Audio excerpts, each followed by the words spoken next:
The Kolkata Knight Riders are the third most successful team in the history of the Indian Premier League after the Mumbai Indians and the Chennai Super Kings. The franchisee has won two titles in 2012 and 2014 and has one of the largest fan bases in the 8-team league. However, KKR's journey in the tournament didn't start smoothly, and on their way of becoming a successful franchise, they had to take some tough calls. So without further ado, let's have a look at the roller coaster journey of the Knight Riders in the world's most lucrative T20 league. KKR were one of the most talked about teams ahead of the inaugural edition of the IPL. The team was co-owned by Bollywood superstar Shahrukh Khan and fellow actress Juhi Chawla. Having been led by local hero and former Indian captain Sourav Ganguly, the franchisee had a strong support to start with. They didn't let their fans down as they started off on a scintillating note against the Royal Challengers Bangalore as Brendan McCullum hit a century in IPL's first ever game. However, the season didn't pan out on the lines of the opening match and KKR finished 6th on the table. The 2009 season is the worst ever in franchisee's history till date with just 3 wins in 14 games, and they finished 6th in the following season. What followed after the first 3 seasons of the IPL was a major overhaul in the KKR camp, and understandably so. After the 2010 season, KKR were the only franchise to not qualify for the semi-finals even once and had the worst win percentage in the 8-team league.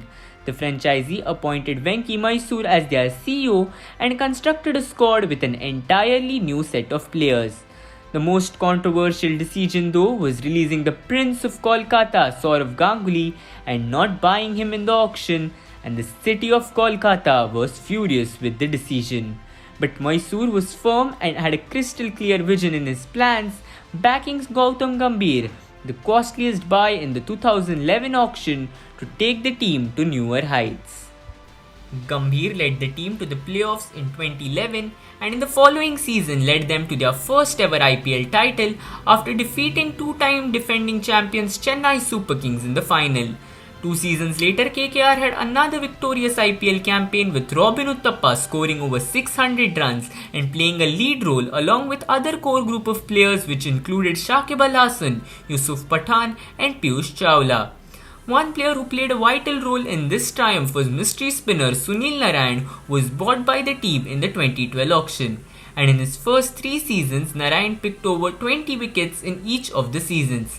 But even after being called out for illegal action in late 2014, KKR decided to back the West Indian and retained him for the following season in spite of the ordinary performances in 2015 and 2016. Not only Narayan but his teammate Andre Russell was also retained by KKR when he was banned for doping in 2017. In the recent years, KKR have taken care of young Indian pacers Kamlesh Nagarkoti and Shivam Mavi, who have been retained by the franchise in spite of their persistent battle against injuries. One of the major reasons for KKR's success is that the decisions they have taken have been sans emotions and they have backed the players in spite of the off-field issues. Venki Mysore has been firm on the controversial decisions, and the players on which they took a punt have repaid their faith, and the results reflect as they have made the playoffs 6 times in the past 9 years, including 2 title wins.